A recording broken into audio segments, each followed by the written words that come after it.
Nunca vou esquecer o frio daquela manhã. Era um frio que entrava na pele e não ia embora, nem com o sol. O caminhão do David parou devagar na entrada de uma estrada de cascalho. As rodas esmagavam os matinhos que já tinham tomado conta do lugar. Ele desceu, bateu a porta e ficou ali parado, com as mãos na cintura, olhando para casa como se fosse um peso que ele era obrigado a carregar. É aqui, ele disse baixo, sem olhar para mim. A casa era da minha avó. Eu não ia lá fazia anos. A varanda estava torta, a tinta descascando como pele de cobra velha, e um cipó subindo pela parede, como se quisesse engolir a casa. Era para eu morar ali agora. Ou pelo menos passar o resto do meu ano de vida, segundo ele e a mãe dele. Eu estava sentada no banco do passageiro, com as mãos apertadas no colo, as pernas duras. Ainda não tinha me recuperado totalmente do derrame. Andar era difícil. Eu me mexia, só mais devagar. Mas a Carol, minha sogra, convenceu o David que o melhor era um lugar calmo para mim. Onde, nas palavras dela, a Emily pode descansar. E quando chegar a hora, vai ser em paz. Foi assim que ela disse. Quando chegar a hora, como se eu já tivesse morrido. David veio até minha porta, abriu e se abaixou. A cara dele estava entre pena e impaciência. Você vai ficar bem aqui. Tem alguém para cuidar de você, e o ar é melhor que o da cidade. Vai fazer bem pro seu coração. E pro meu também. Mas meu coração já estava quebrando ali mesmo, na entrada da casa.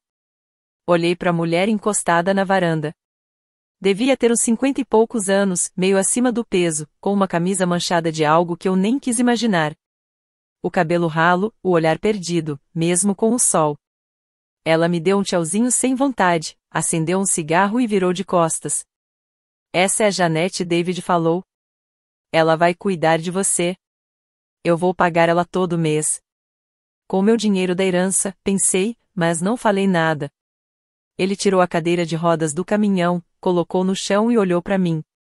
Vamos, Emily. Vamos te ajeitar. Como se eu fosse um móvel sendo colocado num depósito. Eu não me mexia. Minhas mãos apertavam a porta, o coração batia forte. Tudo em mim dizia que aquilo estava errado. Mas o que eu podia fazer? Meu corpo tremia se eu ficasse de pé muito tempo. Minha voz falhava quando eu tentava discutir. Confiei nele por tantos anos, e agora ele usava essa confiança para me largar ali. David se abaixou, me pegou no colo como se eu não pesasse nada e me colocou na cadeira. Meu rosto queimava, não de vergonha, mas de raiva. Raiva que eu não conseguia falar. Janete apagou o cigarro, abriu a porta e entrou, murmurando que ia ver qual quarto estava livre. David me empurrou até dentro da casa. O ar tinha cheiro de poeira, madeira velha e um pouco de mofo.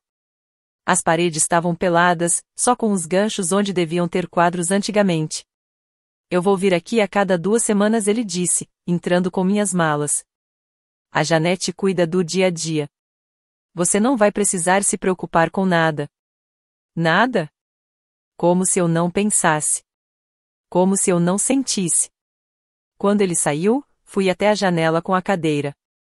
Ele estava lá, mexendo no celular, depois olhou para casa mais uma vez. O rosto dele não mostrava culpa. Só alívio. Ele acenou sem jeito, entrou no caminhão e foi embora. Nem olhou para trás. Fiquei sentada naquela janela muito tempo depois do barulho do carro sumir. Meus dedos apertavam tão forte o apoio da cadeira que meus nós dos dedos ficaram brancos.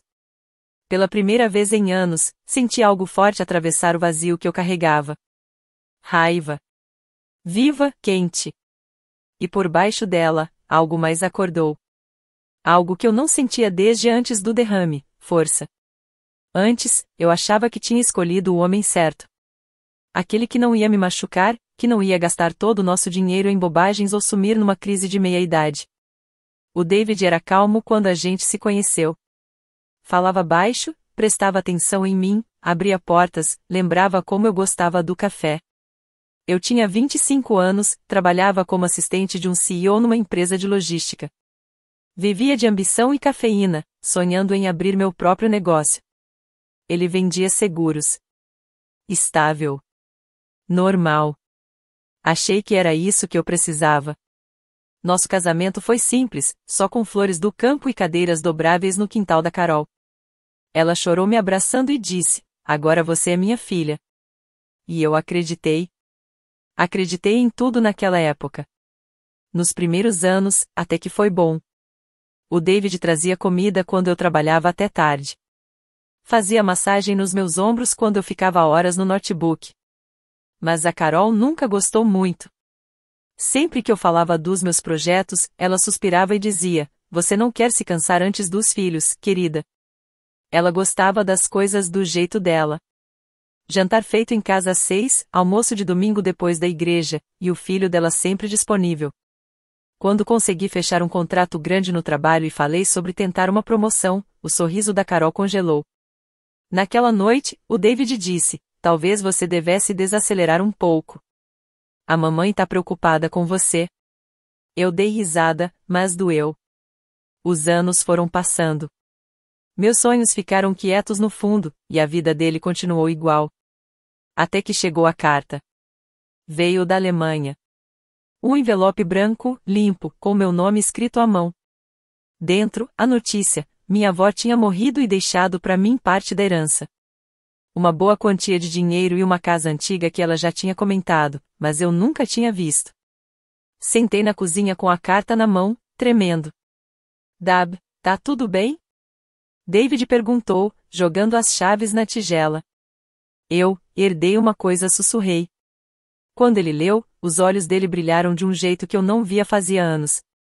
Me abraçou forte, e eu quase chorei de alívio. Por um momento, pensei: talvez agora tudo melhore. Talvez a gente construa a vida que sempre quis. A Carol trouxe champanhe naquela noite. Me chamou de menina de sorte e me abraçou. Nas semanas seguintes, eles mudaram. Carol parou de reclamar quando eu trabalhava até mais tarde. David começou a chegar mais cedo, fazia jantares, acendia velas como no começo do namoro. Eu queria acreditar que era amor. Mas, lá no fundo, algo parecia errado. A primeira vez que vi ele com ela, nem entendi direito. Eu tinha ido comprar um presente, uma gravata nova pro David, porque ele andava se vestindo melhor ultimamente. Quando saí da loja, vi ele do outro lado da rua. Ele estava rindo, encostando a mão no braço de uma moça com cabelo comprido e ruivo. Quando ela se inclinou para beijar ele, meu corpo inteiro travou. Meu coração não quebrou de uma vez. Foi só uma rachadura. Pequena, mas real. Eu não fui tirar satisfação com ele. Ainda não. Em vez disso, fiz algo que nunca imaginei: contratei um detetive particular. Uma semana depois, eu estava sentada no escritório escuro, quando o detetive empurrou umas fotos para mim. Era o David com a mesma mulher. O nome dela era Lily. Jantando, de mãos dadas no parque, entrando num hotel juntos. O relatório tinha até conversas gravadas. Nunca vou esquecer uma frase que li. Assim que o dinheiro da Emily cair, posso abrir meu próprio negócio. A gente vai estar feito, Lily. Prometo. Ela não vai precisar mesmo. Do jeito que está, não dura muito. Ele já estava planejando minha saída. Naquela noite, liguei para Tatiana, minha colega da faculdade, uma das únicas pessoas em quem eu ainda confiava. Falei tudo. A traição, a herança, a forma como a Carol me olhava, como se eu fosse descartável. Quando fiquei em silêncio, Tatiana disse: "Você precisa pensar no que vem agora. Não dá para ficar com alguém que já tá apagando você da vida." Eu queria gritar, quebrar tudo, desabar no chão da cozinha. Mas só fiquei ali, olhando as fotos, sem sentir nada. Um mês depois, tive o derrame. Estava no trabalho, revisando contratos, quando minha visão ficou embaçada e o lado esquerdo do meu corpo ficou mole. Acordei no hospital. David segurava minha mão, e Carol estava por perto, com lágrimas nos olhos. "Você vai ficar bem", David sussurrou, tirando o cabelo do meu rosto. "A gente vai cuidar de você." Cuidar de mim? Essas palavras ficaram na minha cabeça por semanas. No começo achei que era amor. Achei que ele se importava de verdade. Mas conforme a recuperação foi ficando mais lenta, comecei a notar as coisas. Ele passou a chegar mais tarde. Carol começou a controlar meus remédios, a comida, os horários. Eles sussurravam quando achavam que eu não ouvia, falando de cuidados em casa, lugar calmo. Aí, um dia, David veio com uma ideia. E se a gente fosse para casa da sua avó? Um recomeço. Um lugar tranquilo para você melhorar. Melhorar?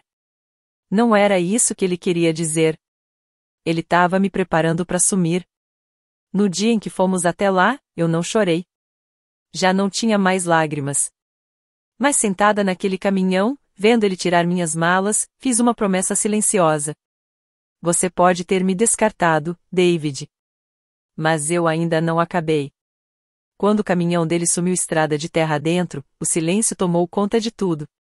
Até o vento parou, como se o mundo estivesse prendendo a respiração.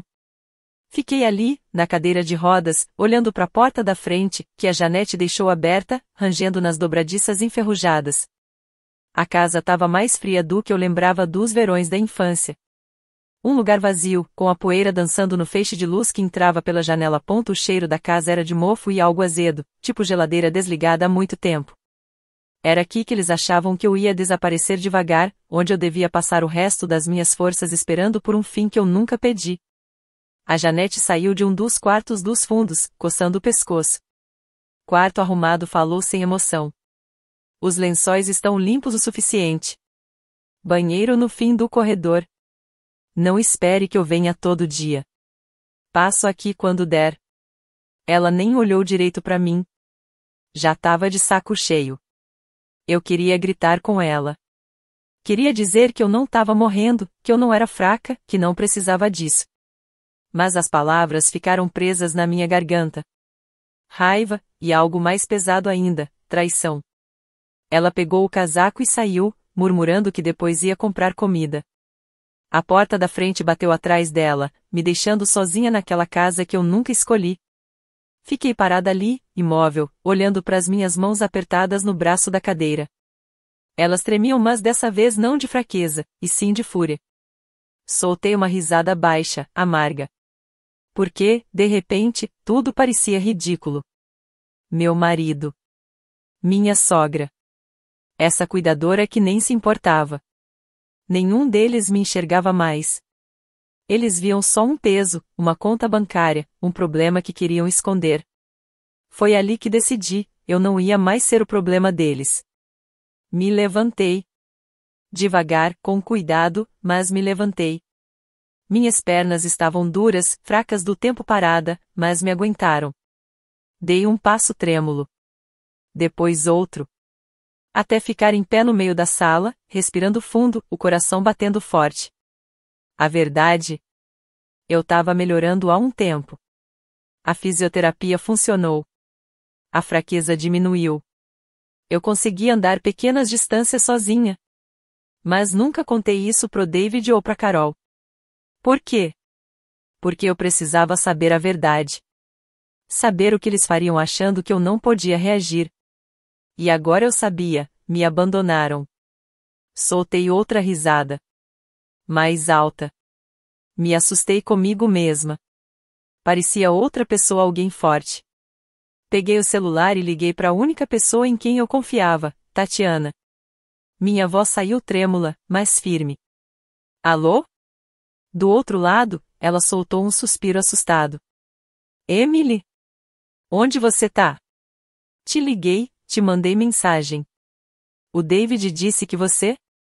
Meu Deus. Você tá bem? Tô menti, sentindo a garganta apertar. Ele me largou na casa da minha avó. Disse que era pro meu coração. Tatiana xingou baixinho e soltou o ar com força. Eu tô indo hoje à noite. E não ouse levantar nada pesado, ouviu? Quando desliguei, olhei ao redor. Papel de parede descascando, persianas quebradas. Mas, pela primeira vez em semanas, eu não me sentia fraca. Me sentia perigosa. Passei as horas seguintes explorando cada canto da casa. A cozinha estava vazia, só umas panelas amassadas e potes empoeirados. O quarto tinha um colchão afundado, mas as paredes eram firmes. A varanda estava torta, mas ainda aguentava. Tudo podia ser consertado. E foi nesse momento que os faróis iluminaram a janela. Eu já tinha feito uma lista mental de tudo que precisava consertar. Tatiana entrou de repente, ainda com a roupa do trabalho, os olhos arregalados de raiva e preocupação. Eles te deixaram aqui sozinha? Ela perguntou, indignada. Com a Janete. Sim, uma simpatia respondi com sarcasmo. Tatiana não riu. Ela me olhou por um tempo, dos meus olhos até as minhas pernas. Você está de pé. Tô sim, confirmei. Ficamos as duas paradas por um segundo. Aí ela sorriu. Um sorriso pequeno, mas forte. E qual é o plano? O plano? Até aquele momento, eu só tinha pensado em sobreviver aquela noite. Mas agora, eu conseguia enxergar algo maior. Eu não vou voltar. Nem para ele, nem para ela. Essa casa agora é minha, Tatiana. Minha vida. E eu vou reconstruí-la. Ela fez que sim com a cabeça e puxou uma caixa de ferramentas da bolsa. Então vamos começar pelas trancas. Se o David voltar, vai ter que bater antes. Passamos horas limpando, rindo entre uma reclamação e outra sobre David e Carol. Consertamos a porta da frente, achamos umas cortinas velhas no armário e até conseguimos ligar a luz em metade da casa. Quando a gente finalmente caiu no sofá, cobertas de poeira e suor, Tatiana me entregou uma garrafinha d'água e disse: Emily, você sabe que isso aqui não é só sobre a casa, né? Eu balancei a cabeça, apertando a garrafa até meus dedos ficarem brancos. Eu sei. É sobre tudo que eles tentaram tirar de mim. E o que eu tô tomando de volta. Lá fora, o vento mudou, quente e suave, com cheiro de grama e liberdade. Fechei os olhos e respirei fundo, deixando o ar me preencher. Pela primeira vez em meses, eu senti que podia respirar de verdade. Aquela noite, dormi naquele colchão afundado como se fosse a cama mais confortável do mundo porque era minha. Minha escolha. Minha vida. E no dia seguinte, eu ia recomeçar. Na manhã seguinte, o sol entrou pelas cortinas finas, iluminando a poeira como se fossem estrelas douradas no ar. Acordei dolorida da cabeça aos pés, mas não era aquela dor quebrada de antes. Era dor de esforço, de vida voltando pro meu corpo. Pela primeira vez, a dor me fez sentir bem. Eu estava viva. Tatiana já tinha saído pro trabalho, mas deixou um bilhete colado no armário da cozinha. Você é mais forte do que imagina. Me liga quando quiser ir na loja de material de construção. Sorri, dobrei o bilhete com cuidado e guardei no bolso, como um amuleto. Saí descalça até a varanda e, pela primeira vez, olhei de verdade pro terreno. Era cheio de mato, bagunçado, mas lindo do jeito dele. O ar cheirava a grama quente e madeira. Por anos, eu corri pela vida trabalho, casamento, obrigações. Mas ali, naquele silêncio, eu senti algo que não sentia fazia muito tempo, possibilidade. As primeiras semanas foram difíceis. Descobri rápido que limpar uma casa velha cansa mais que qualquer sessão de fisioterapia. Raspei mofo do azulejo, arrastei móveis quebrados pro quintal, tapei vazamentos no telhado com vídeos do YouTube e muita teimosia. Minhas mãos ficaram cheias de bolhas. Minhas costas doíam. Mas eu não parei. Cada prego que bati, cada tábua que lixei era como recuperar mais um pedaço de mim mesma. E aí, numa manhã, enquanto eu lutava com um cortador de grama velho, uma caminhonete parou em frente à casa. De dentro, desceu Luke Harris. O homem que morava no terreno ao lado do meu apareceu. Ele era um fazendeiro forte, com mãos marcadas pelo tempo e olhos da cor de nuvem de tempestade. Vai domar tudo isso com esse cortador aí? Ele perguntou, dando um sorriso de canto. Tem uma ideia melhor? Respondi, limpando o suor da testa. Ele riu, foi até o caminhão dele e voltou com uma roçadeira enorme, que parecia capaz de cortar uma floresta inteira. Deixa comigo. Considere um presente de boas-vindas. Tentei recusar, mas ele já estava puxando a corda para ligar o motor. Em menos de uma hora, metade do quintal estava limpo, os matos altos viraram faixas de terra arrumada. Quando desligou a máquina, ele limpou a testa e disse: Se precisar de ajuda com esse lugar, é só me chamar. E não foi só ele. A notícia parece que correu rápido pela cidade. Em poucos dias, pessoas que eu nunca tinha visto começaram a aparecer. A dona Álvares, da mercearia, trouxe tortas e amostras de tinta. Uma professora aposentada chamada Marta se ofereceu para me ajudar a organizar os livros velhos que achei no sótão. Até o xerife Daniels passou por lá, perguntando se eu precisava trocar as fechaduras. No começo, fiquei esperando alguém pedir algo em troca. Mas ninguém pediu. Só chegavam, ajudavam, sorriam e iam embora. Pequenos gestos de bondade que eu nem sabia que sentia tanta falta. Luke foi quem mais apareceu. Às vezes para consertar alguma coisa como os vidros quebrados ou os degraus da varanda, mas às vezes só sentava comigo no alpendre, tomando chá gelado e conversando sobre a vida na fazenda dele. Uma noite, ele contou em voz baixa que tinha perdido a esposa para um câncer, 3 anos antes. Disse que a fazenda foi o jeito que ele achou de continuar em pé. Eu sei como falou, com os olhos no chão. Acordar e sentir que metade da sua vida sumiu. Eu não disse nada. Só coloquei minha mão sobre a dele. Ficamos assim por um tempo, ouvindo o vento entre as árvores. Com a casa começando a ficar habitável, comecei a cuidar da terra. Fiz uma horta pequena. No começo meio desajeitada, mas depois fui pegando jeito. Luke me ensinou a fazer canteiros, a compostar, a saber quando a terra era boa ou ruim. Mexer na terra, ver as plantas nascendo, me fazia sentir viva de novo. Num sábado, a cidade teve uma feirinha de produtores. Luke me convenceu a levar alguns legumes. Só um cestinho de tomates e pimentões. Fiquei tímida, meio sem graça. Mas em uma hora, tinham comprado tudo. Dona Álvares bateu palmas e disse: Querida, se continuar assim, vai ter uma barraca aqui todo mês. Naquela noite, contando o pouco dinheiro que ganhei, percebi que não era pelo dinheiro. Era por fazer parte de algo de novo. Algo maior que minha dor ou meu passado. Os pesadelos com David e Carol ainda vinham às vezes, me acordando no meio da noite com o coração disparado. Mas agora eu tinha um apoio. Tinha pessoas que me viam como a Emily, não como um peso ou uma sombra do que eu fui. Tinha trabalho que me fazia suar por mim mesma, não pelos sonhos de outra pessoa. E, aos poucos, algo novo começou a nascer. Eu passei a esperar pelas visitas do Luke. Gostava do jeito que ele aparecia na porta com aquele sorriso calmo, ou como a risada dele saía baixinha quando eu fazia alguma piada. Ele nunca forçava nada, nunca fazia perguntas demais. Só aparecia, firme e tranquilo como o nascer do sol. Pela primeira vez desde o derrame, eu não pensava mais só no que perdi. Pensava no que eu podia construir. No que eu ia construir. No fim do verão, a casa já não parecia mais um lugar de tristeza. Parecia minha de verdade. As paredes estavam pintadas, o telhado consertado, e o cheiro de mofo foi trocado por cheiro de madeira e de pão fresco que eu tinha aprendido a fazer. Minhas mãos estavam cheias de calos, meus músculos doíam, mas cada dor era uma prova, eu não estava só reformando uma casa, eu estava refazendo minha vida. Foi o Luke quem plantou a ideia que mudou tudo. Numa tarde, depois de me ajudar a instalar um barril para coletar água da chuva, ele encostou no corrimão da varanda e disse: Já pensou em fazer mais com esse lugar? Essa terra é boa. Pode ser mais que só uma casa. Mais como o quê? Perguntei, com a testa franzida. Ele deu de ombros.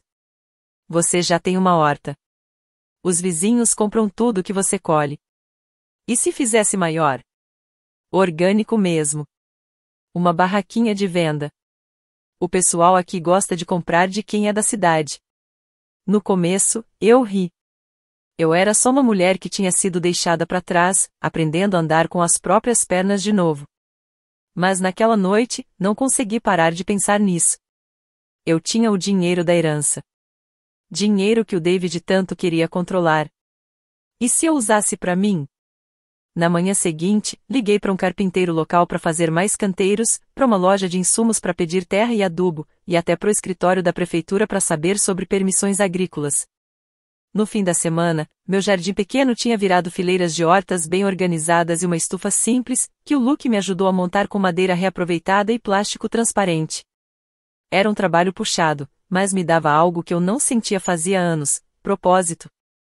Todo dia eu acordava, alongava os músculos doloridos e ia cuidar das plantas, que estavam transformando a terra seca em vida verde. Minhas mãos cheiravam a terra, minhas roupas a sol e suor. E eu amava aquilo. Na primeira colheita de verdade pimentões, tomates, alface e ervas carreguei tudo na caminhonete do Luke e fomos para a feira da cidade. Achei que ia vender um pouco, só o bastante para cobrir o custo das sementes. Mas ao meio-dia, tinha vendido tudo. As pessoas perguntaram se eu voltaria na próxima semana. Um chefe até me deu o cartão dele, querendo comprar de mim sempre. Na volta para casa, com um vento no rosto, percebi que estava sorrindo tanto que até doía. Luke estava esperando quando estacionei. Vendeu tudo? Perguntou, já sorrindo como se soubesse a resposta. Tudo, respondi, levantando as caixas vazias. É assim que começa, ele disse, encostado na caminhonete. Daqui a pouco, é você que vai comandar tudo, Luke disse. Eu ri, mas por dentro, algo mudou. Por muito tempo, eu me vi apenas como a esposa de alguém, o peso de alguém. Agora, eu era Emily Whittaker, a mulher que estava criando o próprio negócio, o próprio futuro. E, no meio de tudo isso, eu e o Luke também mudamos. Não foi de repente, não teve beijo sob fogos de artifício. Foram momentos simples. Ele me ensinando a consertar a mangueira de irrigação, eu fazendo uma torta de pêssego para ele, e nós rindo quando ele disse que era a melhor coisa que já tinha comido. Uma noite, depois que montamos uma estrutura nova para as plantas subirem, ele ficou mais tempo. Sentamos na varanda, ouvindo os grilos ao longe. Você já pensou no que vem depois? Ele perguntou baixinho. Depois? Olhei para ele. Ele confirmou com a cabeça.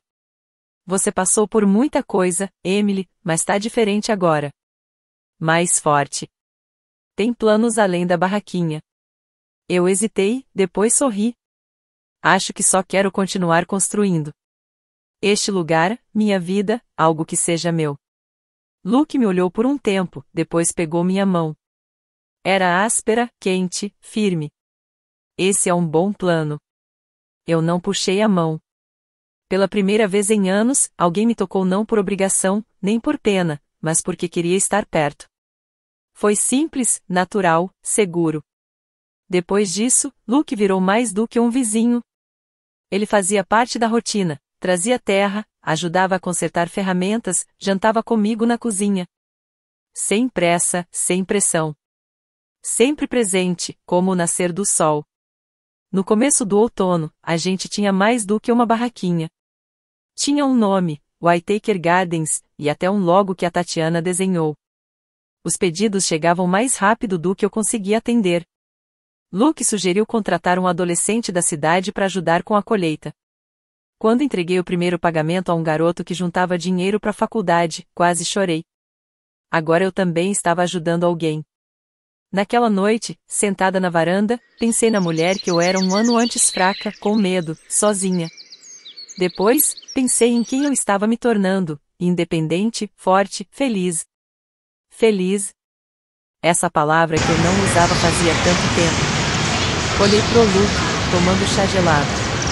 A luz da varanda iluminava o rosto dele. Ele percebeu meu olhar e sorriu devagar, calmo, com carinho. Meu peito apertou, mas não era medo. Era esperança. E, pela primeira vez, eu deixei esse pensamento entrar, talvez o amor não tivesse acabado para mim. Talvez ele só estivesse esperando a hora certa para me encontrar. Quase um ano depois de David ter me deixado naquela casa velha, a caminhonete dele apareceu de novo na entrada de Cascalho. Eu estava ajoelhada na horta, com as mãos sujas de terra, quando ouvi o motor. Por um segundo, meu coração travou o reflexo de tantos anos me encolhendo sempre que ele chegava bravo. Mas logo me levantei, limpei as mãos na calça jeans e esperei. David desceu do carro, usando os mesmos óculos escuros de sempre, com aquele sorrisinho de canto. Emily disse, como se ainda fôssemos casados, como se nada tivesse mudado. Você tá ótima. Ele olhou em volta, a estufa, a varanda pintada, as hortas bem cuidadas. Você andou ocupada. Eu não sorri. O que você quer, David? Ele olhou para casa e pro terreno. A gente precisa conversar sobre a herança. Sobre como ela deve ser dividida. Eu ri não de raiva, mas de verdade porque era tão absurdo. Dividir? Você quer dividir a herança que tentou controlar depois de me trair? Aquela que você me deixou aqui para morrer por causa dela? Ele até deu uma leve reação, mas logo escondeu com um sorrisinho. Vamos lá, M. Eu errei, mas a gente era casado. Legalmente, eu tenho direito a uma parte. Uma voz interrompeu. Luke apareceu de trás do celeiro, limpando as mãos num pano. Sua presença era firme, me dava segurança. Você abandonou ela, David. Deixou ela sozinha quando mais precisava. Isso não te dá direito a nada. David se irritou. E você é quem? O novo namorado? Parabéns. Aproveita sua casa de caridade. Luke nem se mexeu, mas antes que ele pudesse responder, eu dei um passo à frente. Chega. Minha voz estava calma, firme. Você não pode mais me chamar assim. Aliás, não pode me chamar de nada. Ele tentou se aproximar, abaixando a voz como se fosse dizer um segredo. Olha, eu sei que tudo ficou confuso, mas você não pode estar levando isso a sério. Eu não penso mais nada sobre você, David. As palavras saíram mais afiadas do que eu esperava, mas não me arrependi. Você me deixou aqui porque era mais fácil do que me amar no momento difícil. Você mentiu, traiu e planejou uma vida com outra enquanto eu lutava para me reerguer. Eu não te odeio por isso. Nem desejo mal. Mas você não faz mais parte da minha vida. E não vai tocar em nada do que eu construí. Ficamos em silêncio por um tempo, só o som do vento nas árvores. David abriu a boca, querendo discutir, mas não disse nada. Luke ficou ao meu lado, encostando o braço no meu, sem forçar, só me dando apoio. Você ouviu ela. Pode ir embora. O rosto de David endureceu, mas ele virou, resmungando enquanto subia na caminhonete.